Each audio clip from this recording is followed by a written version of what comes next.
This is when he does the most calls. I look at the expected, no spreadsheet. I mean, I feel like learning how to speak and then the back is like really like like you probably want to be pretty confident here before you get into the back. I know I'm not a great speaker, and back when you could be kind of terrified. Yeah. You know, but I'm like a pretty confident speaker, and I'm terrified of that. Well, you know, like different questions. Yeah. Like it's a good way to say it. And you're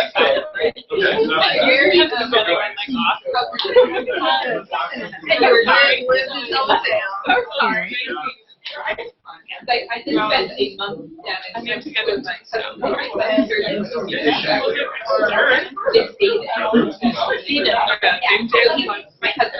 to get it, and I thought okay, so we're going to go ahead and get started. I think Carlos solved the technology problem. Let's go. Okay, so sorry for getting started a little bit late.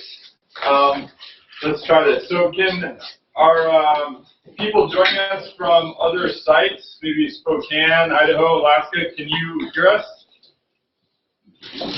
Somebody type yes. Can somebody try to speak if you want to ask a question? Looks like there's only one other person, right? We have 3 here. Yeah. Okay, so they say yes, they can hear us. So let's tell them you can just type a question. Carlos, can you facilitate that if they ask you questions? Yeah. Type them.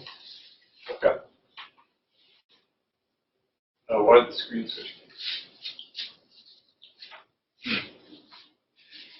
So you're talking. Stop talking. Okay. All right. Okay, well, thank you for coming. We appreciate it. This is a Wilderness Medicine Interest Group event.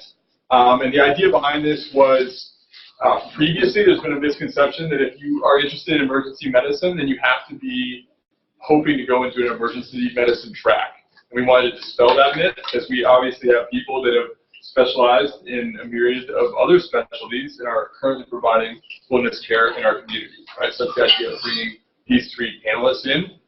We have some emails and questions that have been sent in, so I'll help kind of moderate the conversation, but if anybody has any additional questions, definitely jump in.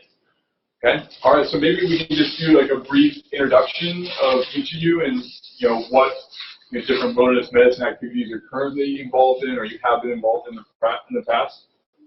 Okay, my name is Geoffrey Ferguson. My name is Ferg. Everybody needs a nickname, so that's mine. And my paid job is vascular and interventional radiology, so I have gadgets. I've got all sorts of gadgets to work with, super sophisticated imaging equipment and stuff to do. None of that is in the wilderness type. No. So it's a completely opposite point of view. So I think my route to this was initially through ski patrol. In fact, I know it was. So I've been a ski patroller since the early 80s. And that kind of evolved into Saddle Mountain Rescue, that's some climbing, the Corps. I'm a ski patrol doc, and been going out into the wilderness from there. So that's how I got involved. I'm Gretchen M. I'm an OBGYN, urogynecologist by fellowship, and I'm involved in climbing my first week of medical school. I had a guy in my class who was a climber and took me on Mount Rainier. He'd been a guide for 5 years. But anyway, so after my urogynecology fellowship, I really wanted to come back and get in the wilds and do something. So I joined the ski patrol at Albertsall in 1992. I got back from my fellowship in 1993, met Ferg. Had a little bit of trouble getting the head of the dock patrol to want to take me on, Hugh. He thought I should go, well, there was no women. He thought I should go to snow palming No. And he made me stand beside him. I said, look, I learned to ski at Alpental. I was 10 years old. I said, I've never skied a snow-quality. I'm at Alpental, and that. I said, I can do any run you want me to go down there. And so I had to prove myself to him, and then he let me join. And then joined SPART. That's a ski patrol rescue group. So that when we're up there in the mountains on ski patrol, we can go out in the backcountry and get people. And then that got me to meet people that were in Seattle Mountain Rescue. So they invited me to join after I done some expedition climbing. That's how I got in. Well, we talk ancient history. My name is Michael Koerner. I'm a neurologist at practicing Edinburgh. I recently half retired. And in the mid-70s, I took a year off between 3 and 4 year medical school and went to South America climbing. So self-taught. You wrote the guidebook, just so you know. I knew, I was given the name of the bar where the climbers hang out, but we didn't know bars. I didn't speak a lot of Spanish. But anyway, so I got to stay and all the usual stuff. So, and then I went to the neurology thing, and then I thought, well, I took a year off to go to the Himalaya to climb after neurology. And then every year there's fellowships now, so I went back to 2 years of epilepsy, and after that I went underwater and practice, so I didn't do much, and I held on a little bit of climbing, and now I have enough time, so I joined the rescue, and in the meantime, just like auto mechanics when your car breaks down, the same kind of thing, just being exposed to mishaps and wilderness, so I sort of had an interest in that all along. And so I'm sort of learning and relearning what I had sort of made up for myself for the first ships and all that. So, those are your questions. Yeah. Okay, well, first off, does anybody in the room have any questions that they want to throw out for any of our panelists? Okay. Well, maybe you could talk a little bit about, there's a question that came in that, as a physician, right, you have a full gamut of all the skills that you can provide, right, during residency training or during 4th year, right, you learn how to innovate, right, you do all these advanced skills that maybe you don't do on a day-to-day basis in your specialty. So maybe like during your time providing wilderness medicine care, do you do the full gamut of skills, or like how do you pick and choose what to use and when, and continuing education, that sort of stuff for the care you do provide? I'll jump in. That's a broad topic for sure. I guess I'd start by making the observation that the vast majority of stuff that happens out there is pretty simple. Broken legs, turned ankles, dislocated shoulders, lacerations. So I think the opportunity to use advanced life support skills is actually fairly rare, in my experience. And add to that the sort of the observation that it takes people a really long time to get to if you're hurt. So the whole concept of the golden hour is a little bit different. It might be the golden day. And, it kind of, I don't know about you guys, but it kind of seems a little bit bimodal, like you're either going to make it or not. So it's uncommon, I think, to actually provide ALS treatment on the scene. I have started a few lines, for sure, people who are clearly volume depleted, some kind of volume resuscitation. I've not intubated anybody. And that's not part of my training. I'm an IR doc, so I would not be very good at intubation. I could probably put down an LMA if I had to. But then there's the added issue of, like, what do you do after that? Because now you've got 14 miles or whatever to pack out with somebody that's intubated. I haven't had the opportunity to put in a Hymas valve or a chest tube, but I think that would be one thing that would be a pretty easy thing to do. There's some commercial gadgets that you can buy. You can fabricate one. So I think decompressing the tension pneumo would be a pretty straightforward maneuver, even for people who don't do that a lot. get somebody on a mission. One of our own people that had one wasn't intention of it. We did. They dropped along on a mission. A spontaneous pneumo coming out of the deep valley.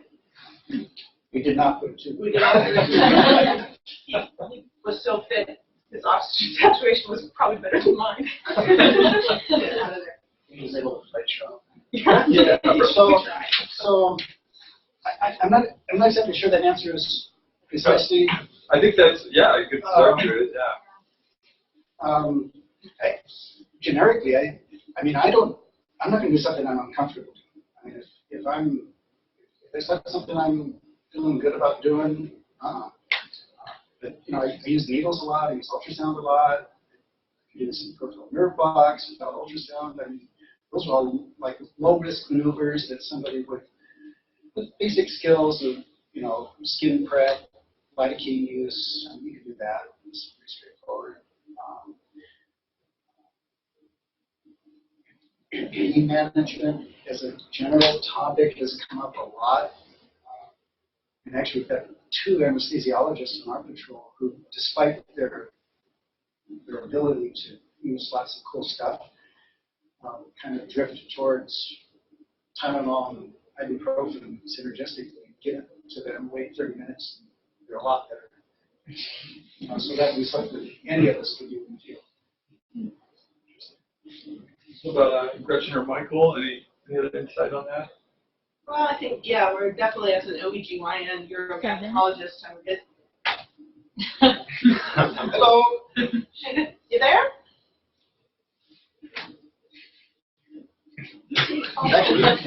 Actually, you should ask them if they can hear us, because some of us are pretty So, soft. I think Carlos has been typing with them, so it looks like they can still hear us. If you can't hear us, go ahead and type in and say you can. Otherwise, we can continue.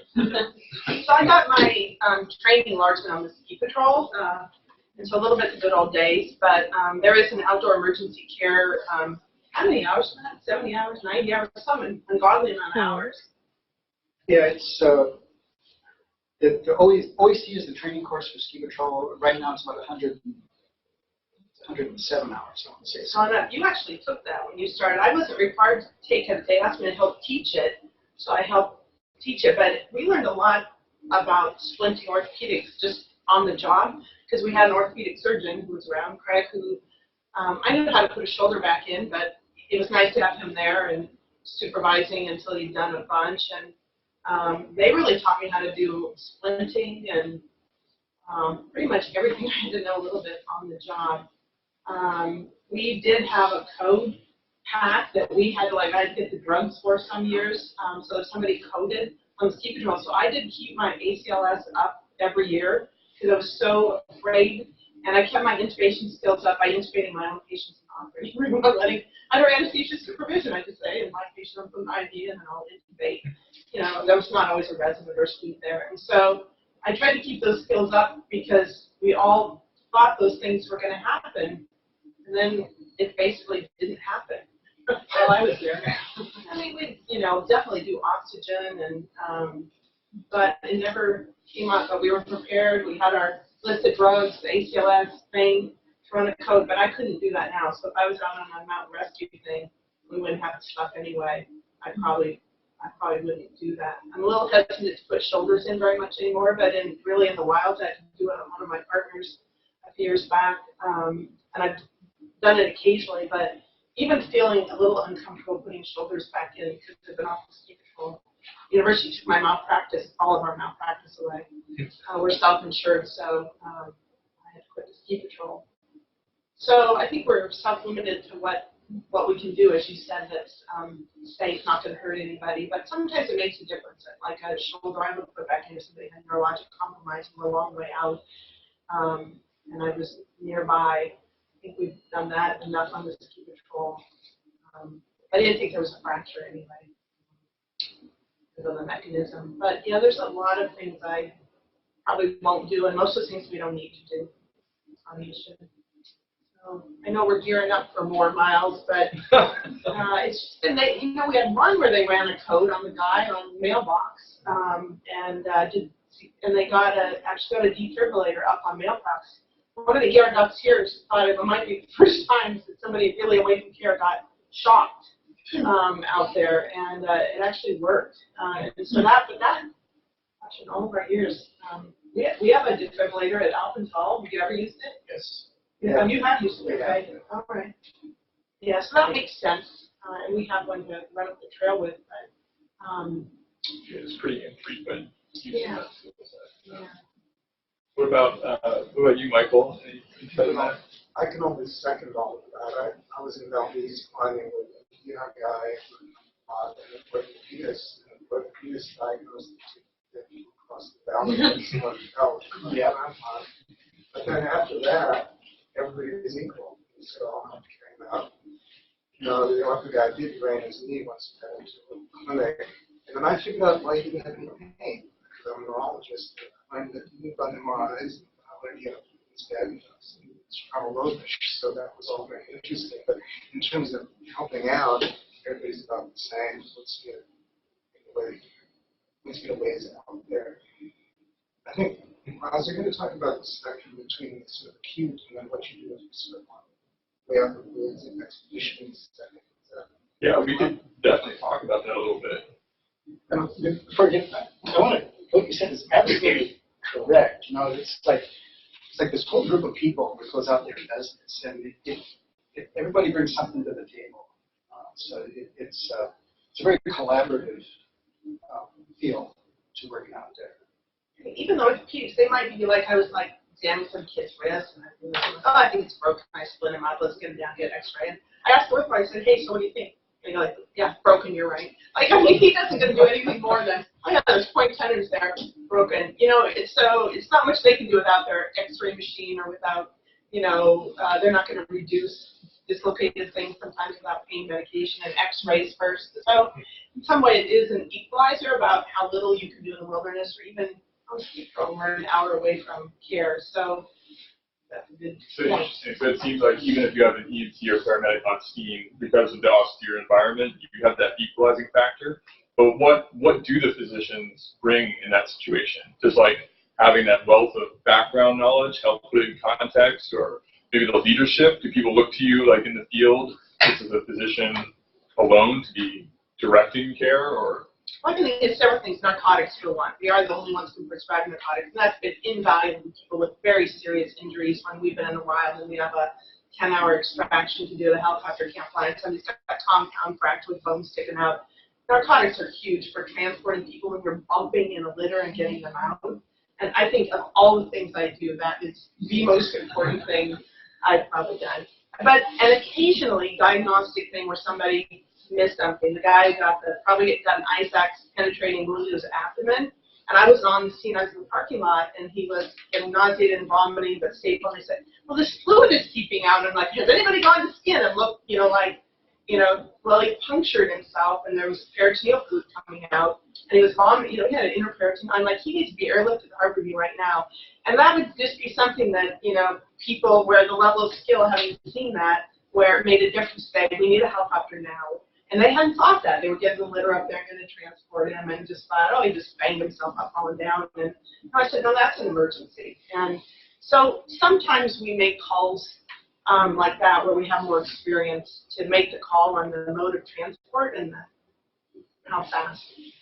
Similarly, instead of having a sense of internal medicine, it's probably a good idea. And this happened to me a couple times. Like, well, you're okay, we're walking you out, and then it occurred to me, geez, all the review systems, the one that you asked P, what color was it? Was it hot chocolate? So, okay, this guy got weak in the hospital. But we would have just let him loose, but it hadn't occurred to me. And then recently this happened up in this was in Mexico, got on TV. But the same thing happened. Somebody walked out and she was like really tired and dehydrated and had been thrown up to walk. Seems forcing. Okay, so, and she was probably pretty grown. And so having a sort of a medical background is helpful. But then, in the acute setting, I mean, if I'm in a car wreck or something, I'm so happy when the firemen get out. It's like, because I'm not skilled the way they are in doing that stuff. And right. So that's where, I'm working on something that nice. But I think it is good to have that medical background. And extending that, you want to hit on going on expedition? Yeah, sure. I think, when I went to Asia, I went as an expedition doc, and, it was going to be out there, and so there weren't any books, so I sort of asked everybody, infectious disease, and my dentist, etc. And, I actually put in a form, but it's like, there's a lot of infectious disease in psychiatry. And so I think if you're or if you're going to go to the South Pole and be there for a while as a doc, you want to be like a family practice doc. So it isn't like there's a spectrum between, how acute and how chronic things are. And if you've got someone that nobody's going to get to for weeks, you might want to know the issues of hepatitis. In Asia, I tried to take care of him. I didn't know what hepatitis looked like acutely. And so I learned all about that stuff. So I think you don't have to be a doc to do things, but you, in fact, you should be a doc if you're going to be way out there for a long time. And so you have to sort of decide, what part of this spectrum of door type medicine is. And so I don't think the ER people have a problem with it, although it seems that way. That's what Yeah, I think you're exactly right. The two doctors at the station I was at in Antarctica were both family medicine doctors, and they were trained to do a very they had a surgery set up where there was a ruptured ectopic pregnancy. He would go in and try to stop the bleeding. We didn't have a lot of diagnosis. There's a couple things he might do there, like an appendectomy, and he went to dental training for 5 months because a lot of things were dental in Antarctica. So they felt family medicine was the best all around or really remote, no chance of getting evacuated anytime soon. Yeah. Was their best. We actually have a family practice residency training program at Snoqualmie. So people who are going through expedition family practice residency have as an option, I think they can do it second and third year both. And for the whole ski season, they're up there on the weekends with an attendant. And it's a pretty good exposure to pre-hospital care in a controlled environment, but nonetheless pre-hospital because you've got your hands in a toboggan, so it's a little bit wilderness. But, but family practice is the key there. That these folks are this big broad spectrum of education and skill that works pretty good. I will maintain the worst thing I was ever involved with was a rollover accident in Snoqualmie Pass involving 6 people ejected from a Jeep. And healthcare, you think that's not remote, I-90? BLS ambulance showed up in 30 minutes. They can't do anything. They can do nothing that you can't do. ALS with ability to intubate this little girl that needed to be intubated, 48 minutes later. There, and that was the worst, the longest 48 minutes of my entire life trying to protect an airway of a 12-year-old. And so, we think remote, Antarctica or somewhere, or out in the mountains, but remote to me is I-90 in the winter. For that matter, remote can be one bridge away from the highway. Yeah. I have the same experience. I had 2 4 drunk guys go up the truck, and there in flip-flops. No fun. But I think the idea is, there's no one way, there's no one version of this.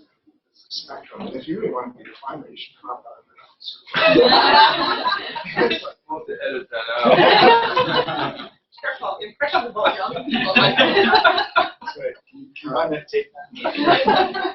But no, there's different ways. I think it'd be good to sort of feel things out.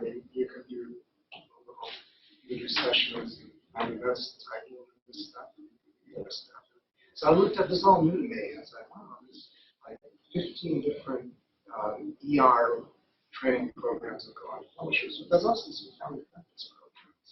And then there's a ton of courses in between. If you want to get to England, Glasgow, it's 5 years. And big research papers to be there.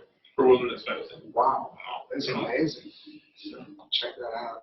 But I think if you sort of have a sense of where you want to go with this, that's sort of the first step. I agree. Yeah, I think the message, you got to do what you love for your everyday job, right? And so you can kind of figure it out, even from weird backgrounds, like OBGYN, it can still happen for you. And so I think you have to find your passion and do that, and then just make it work. So that was, yeah, go ahead. Oh, I was just wondering if you could talk about like what your kind of career looked like if you were working full time and doing this on the weekends, or taking long chunks and going places, or how you fit wilderness medicine into your timeline. We're going here. When I was working full time, it was a lot harder. And the way King County, I'll just describe how King County search and rescue works. So it's predominantly volunteer. The only paid groups in King County search and rescue are the police. Everybody else is a volunteer of some sort. And so everybody's career might have enough room in there, no matter what you're doing, EMT, MD, whatever. So if you've got enough room on the edges, then, you know, if a pager goes off or the cell phone goes off or whatever, and then if you're available for a particular mission, sweet, you can respond. To a certain extent, I think the rescue groups themselves need to be big enough to have enough opportunity for enough people, to mount enough people to get a mission going. Whether that's physicians or others, same thing. Depending on your career, you may have more or less opportunity. ER docs, for example, might work a shift of like 4 days straight or something, then get a big chunk of time off. They may be tired of emergencies, you know, and you did not want to go out at night, do another one.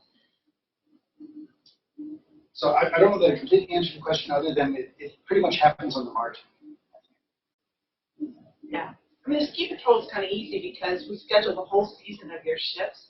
So I know when I'm on call here, and I knew when I had my duty up there. So getting scheduled way in advance was really great for me. So we could pick up however many shifts we did over ski season. Yeah, search and rescue is different because it's just you go and you can go. And it's obviously really hard if you're busy and take a lot of call for specialty, which I do, and doing surgery, you know, you can't just not be around and you got somebody in the ICU or complicated cases. So definitely hard. And then getting those chunks of time off, that's been really hard. I mean, really hard. I mean, we get 4 weeks of vacation from the day we start until the day we die. And they hated me when I would stack that together, but that was the only way I could go to, you know, I'd go run up Mount McKinley in 70 days, and I had to go to South America to climb something there in, 23 days. And I finally, for the first time in my whole career, had 3 months off this year to go to China to go climb, and the Chinese pulled the climbing permit. So, that I certainly, it's hard to be a climber part-time and be any good at it. Michael's quite a good climber. He will deny that, but he's actually quite a good climber. It's pretty hard unless you've got a specialty where you can pack up and leave. And that's where it's hard to do a primary care thing, and depending on where you work, getting that time off. I think it's probably a negotiation when you start your job, and I didn't know better to figure that out. And it's kind of like, oh, yeah, I'll have sabbatical. Well, that's actually how I got to go to South America. I wrote a book. For a month, I went to South America with Peru, but that was something I didn't figure out ahead of time, and it's been pretty hard. But, do what you can do, and it would have been great to have more extended periods. And OBGYN and urogynecology didn't really fit that. They're academic here. You don't really fit that bill very well. And I think it's hard in private practice, too. You got to pay the bills. So. Yeah. I think it's hard in a lot of different ways. I think, this wilderness medicine seems to be sexy. It's like, well, we're going to make a career out of it. Well, there's a few people who can teach and lecture, or they might, get ahead of a program or something.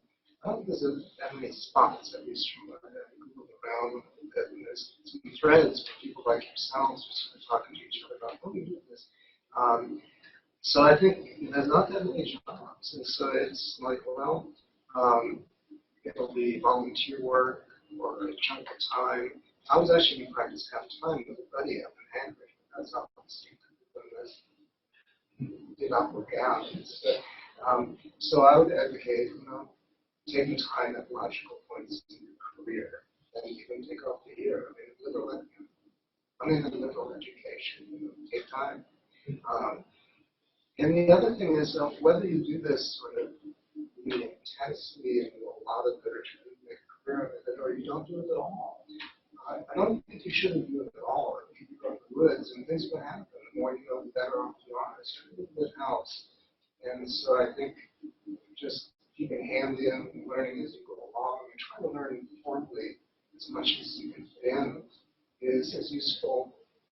I mean, it's more useful than not, and pretty useful. So I would look at it any way you want. Any other questions? Yeah, I'm curious if you could speak a little bit to how your experiences in wilderness medicine have affected your practice outside of it. Like if there are any kind of lessons you've taken back or theoretical views on medicine transferred over. You mean back to work? Yeah. Paid work? Yeah. Absolutely. Day job. Yeah. For me, it's the, we were talking about this earlier, like this group of people who goes into the woods and works together collaboratively. Like everybody's focused on, get that person out and get them back, So it's very egalitarian. Everybody's in this together. And at least in the operating room and procedure rooms, sometimes there's this hierarchy thing that tends to happen, or even in a department, for example. So I have actually tried to promote that sort of philosophy at work to a greater or less extent successful. Fortunately, the place I work sort of started like that, so it was easier. But for me, I think that's sort of the biggest thing. The other thing I guess I might add is it's inherently chaotic.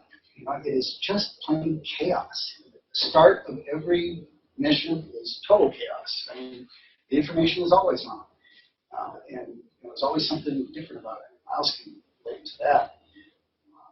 And so trying to get order out of that chaos can sometimes work like in a work environment where you're getting multiple inputs from parts of the system. So those are two examples. There are a couple.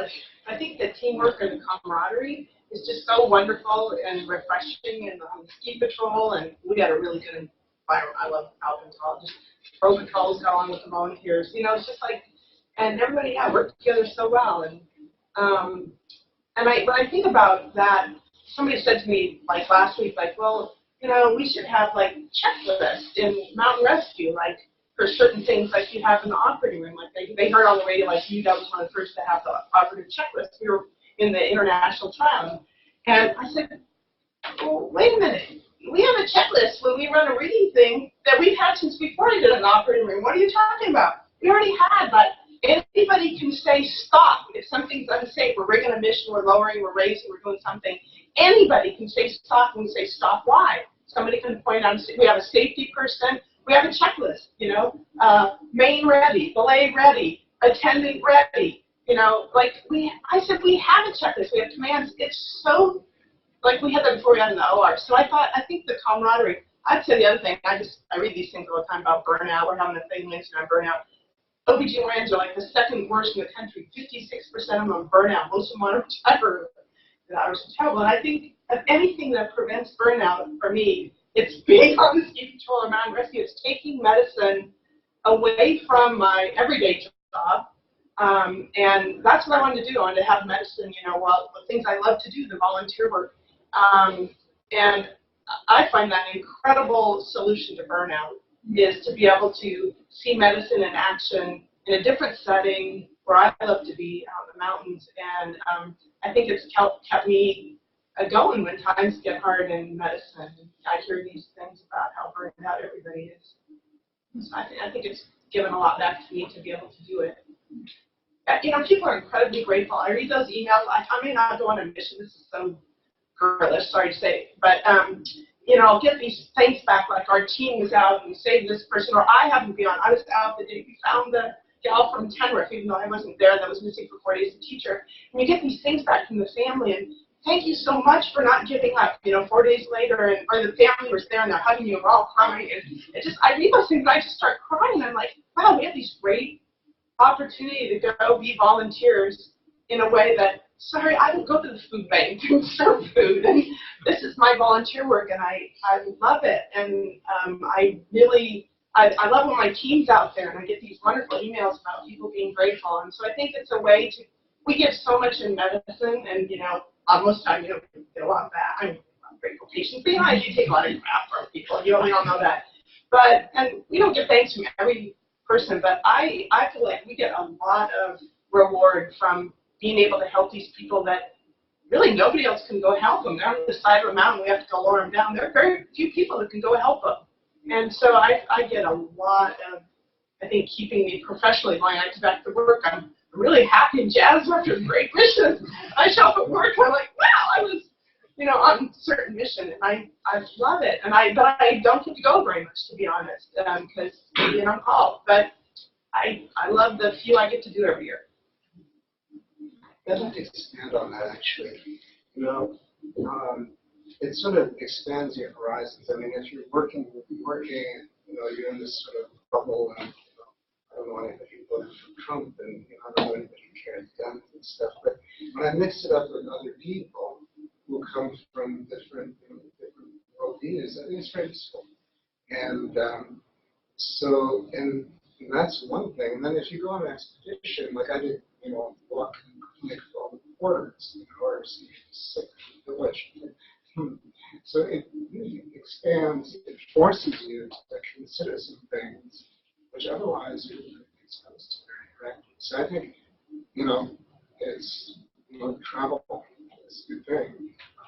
And you've got to end by being a doc. You may not really do much, but it forces you to think. Yeah, I think as medical students, you do have a lot of opportunities that you can to travel. I mean, I went to India and worked in a clinic for like 8 weeks when I was in my fourth year, and just the worst infectious disease stuff I've ever had. We were operating on everything, like pussed out bellies and like gynecologist and doctor, we were doing anesthesia with ether mask, and I mean, those really bad, third world country experiences, taught me a lot about expedition medicine and infectious disease and how to get by with very, very few resources. I was shocked at what you could do with few resources. We saw horrible burns, which you can't see in the mountains. We had a person blow up a stove in the vestibule of their tent.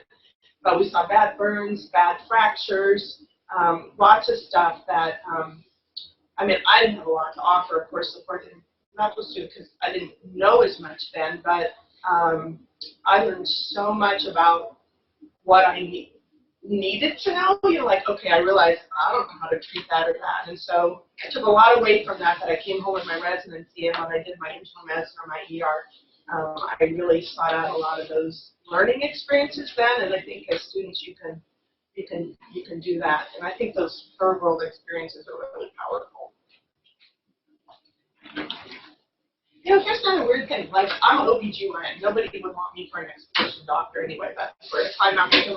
I helped with 3 really serious bad things. The Rangers weren't high up on the mountain, and I happened to be there. It wasn't my group, and they came down and gave me this phenolipropane and invited me back to be the doctor at the 14,000 feet of McKinley the following year. And of course, I couldn't get the time off. But I'm like, what did you want an OBGYN for? Well, then the person with cerebral edema. I took care of a guy with horrible pulmonary edema who tried to die.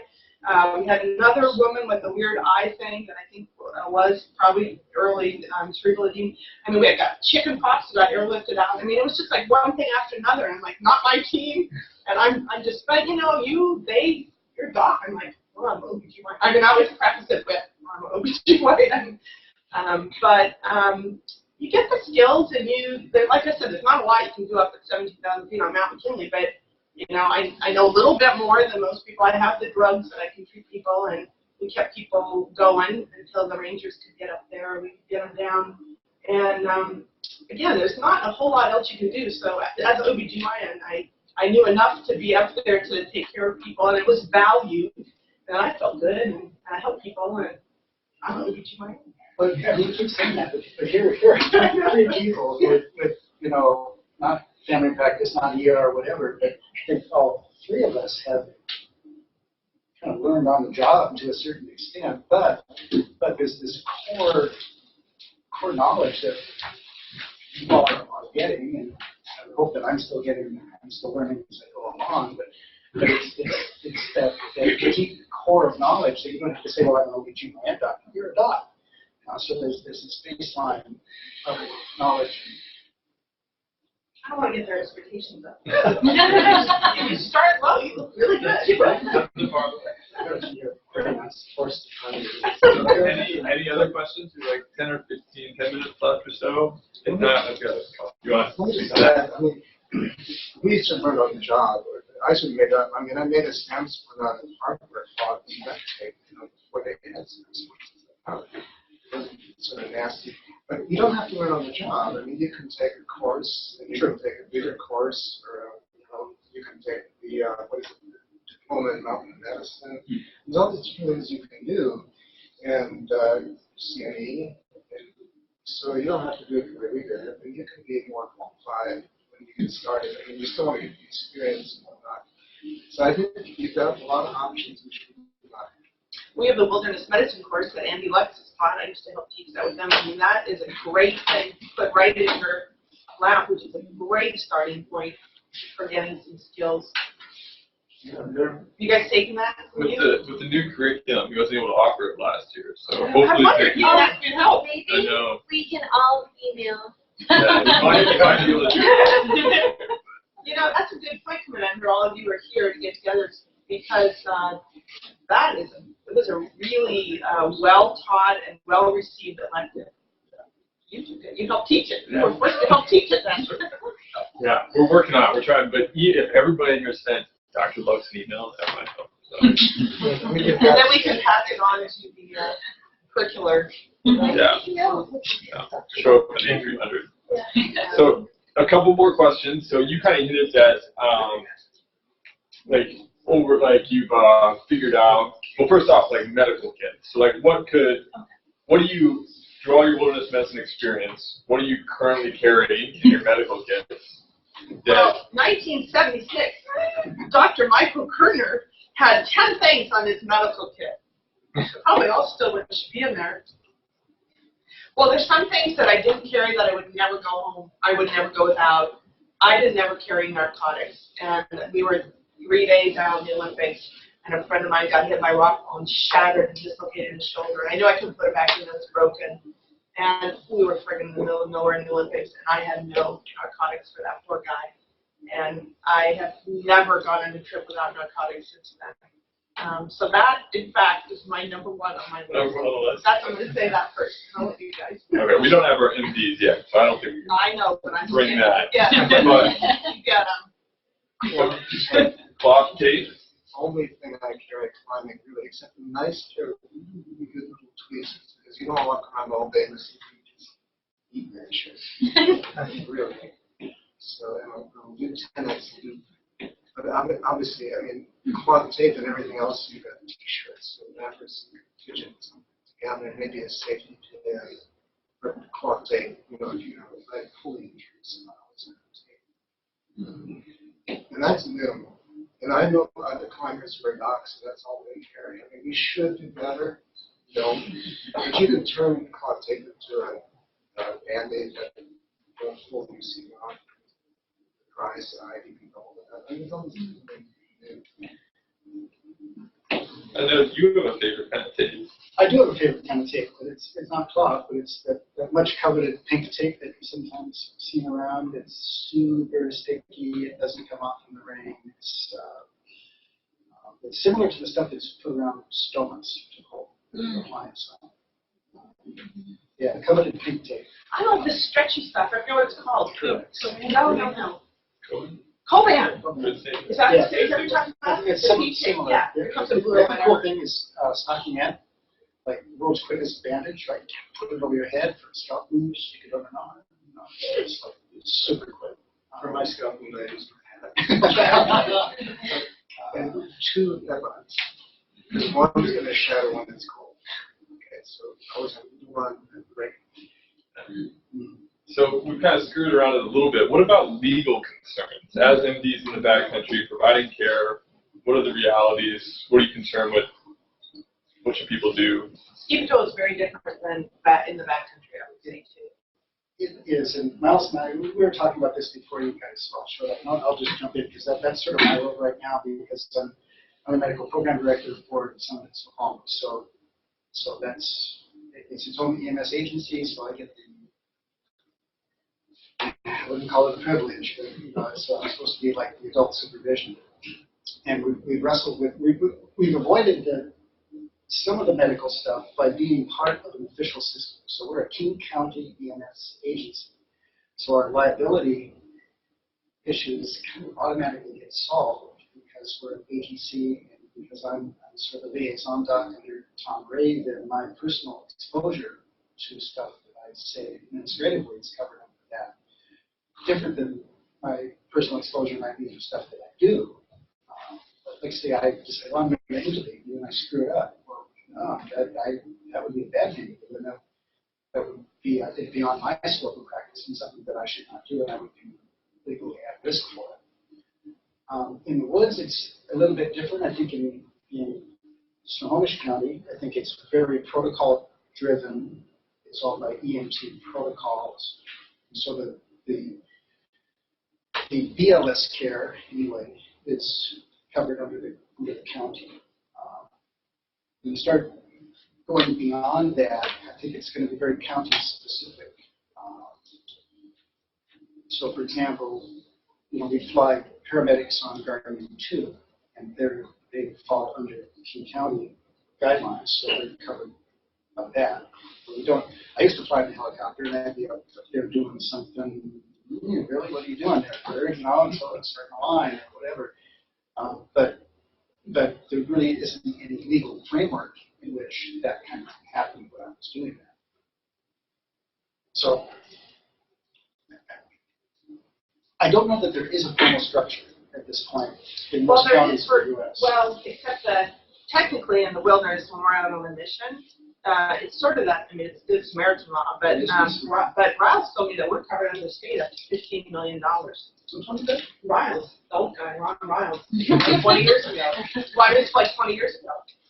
In mountain rescue, we're out in the wilds doing malpractice. ALS care. Yeah, I mean, I can't practice terrible medicine, but it's a little bit of a good Samaritan. If the person's going to die, and I don't do something, that we're covered up to $15 million. Riles told me that, and I don't know if it's still true. I've always not worried about my malpractice on a mission.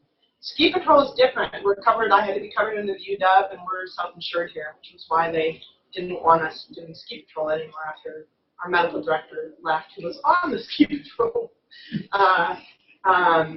And you would only do what was in your scope of practice. It was this weird thing of like, okay, if the UW's not going to cover my malpractice, I'll just go on the regular ski patrol and be a regular toboggan ski patroller or first aid person.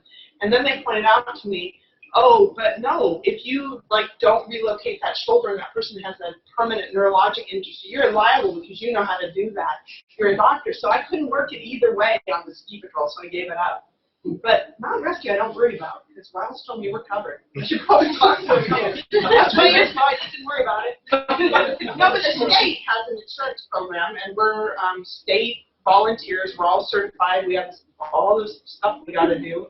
So I've always believed that he told me the truth and not worried about it. I think that bears investigation. I totally agree.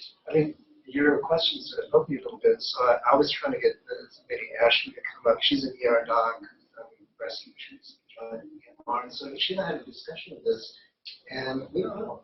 I think the first thing, unfortunately, there isn't that much that you can do that you get in trouble with. The second thing is, it's county specific, there's protocols, and how much you have to follow the protocols. I'm new in that bit, so I'm not going to rock the boat. But if it gets passed, and then you can know the protocols. I've been doing it a year, and I'm embarrassed that I haven't figured this out yet, nor has actually, for that matter. And but then it comes down to this back. And if you don't misrepresent yourself, and you don't do anything you shouldn't do, and it's not crazy, and you're not intoxicated, you're covered. So, but then there's some subtleties to that, because you say, well, I think I can do this, and then you go, wait a moment, okay, it's going to take another day, and then what are you going to do to maintain that? So you can train something like well, bagging or connector. So there's some consequences to it. Some things that you might even get away with doing cheaply, but people who are wiser and more experienced than I, so there's other reasons, not just that we can't do it, but there's consequences that you might not know about. So there's reasons that come up. Some of them are good and some of them are not. So stay tuned. We're going to learn about this.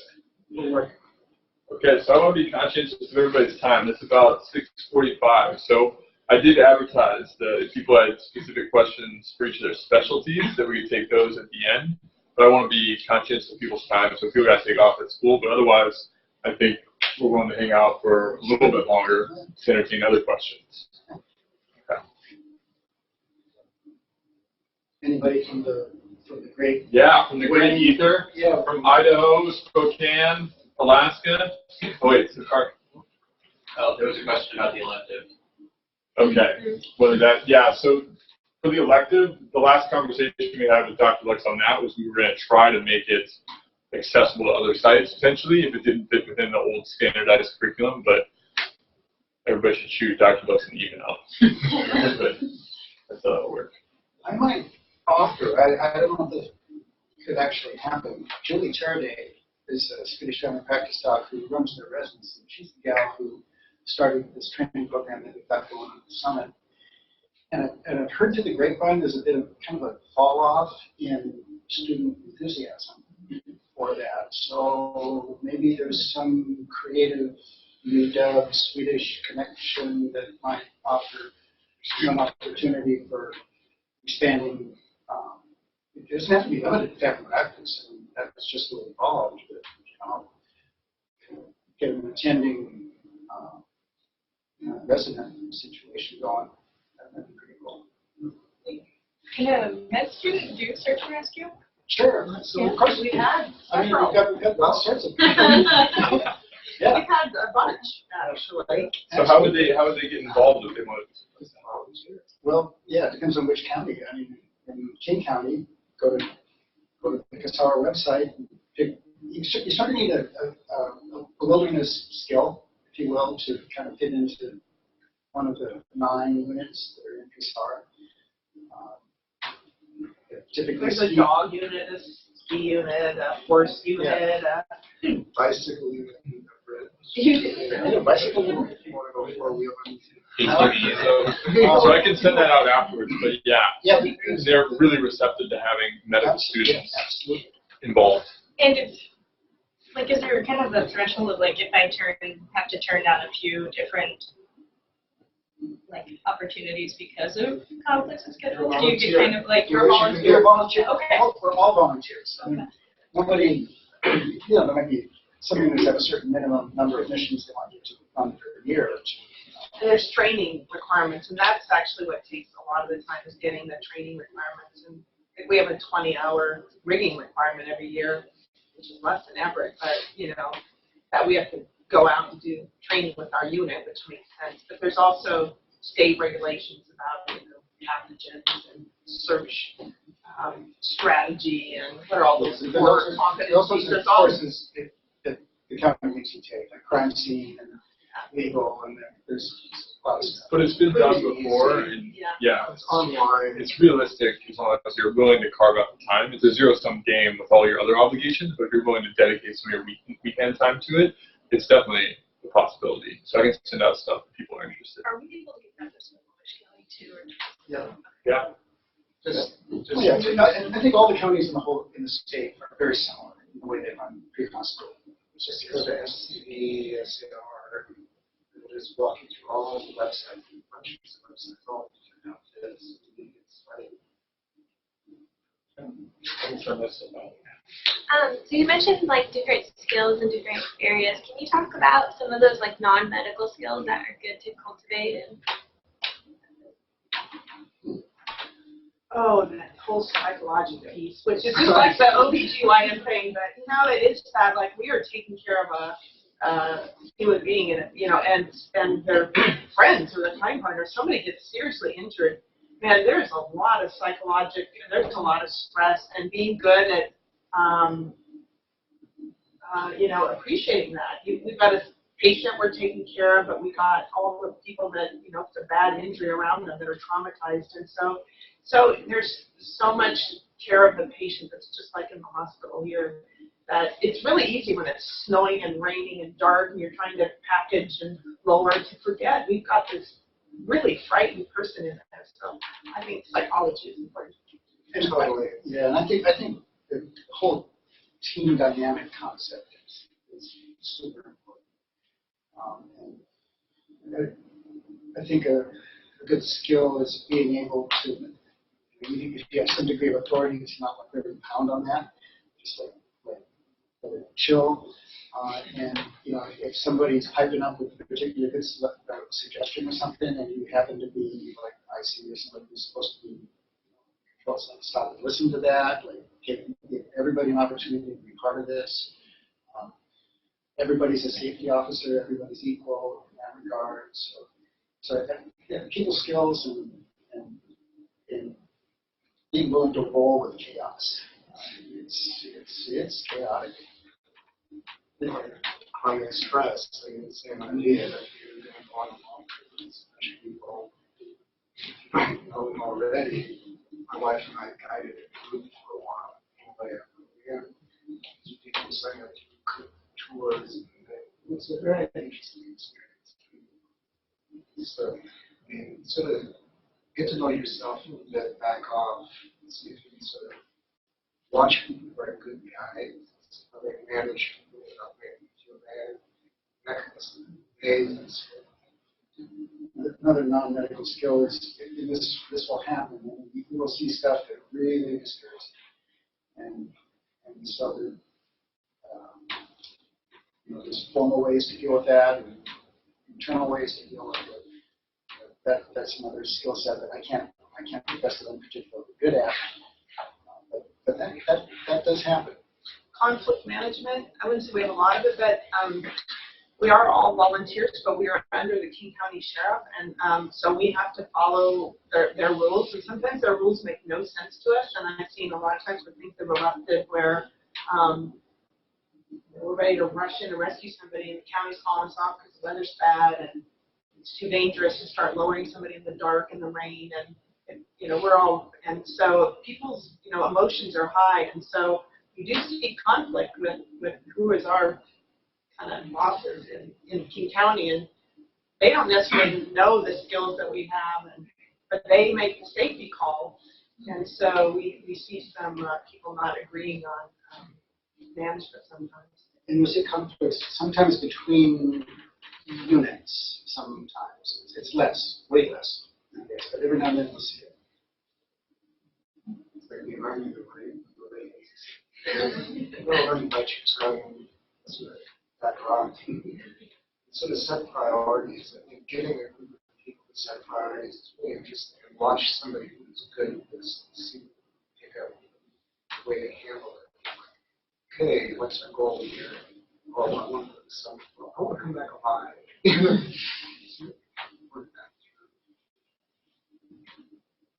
Okay. All right. Well, other people can hang around if you have more questions, but thank you very much for coming. I really appreciate it.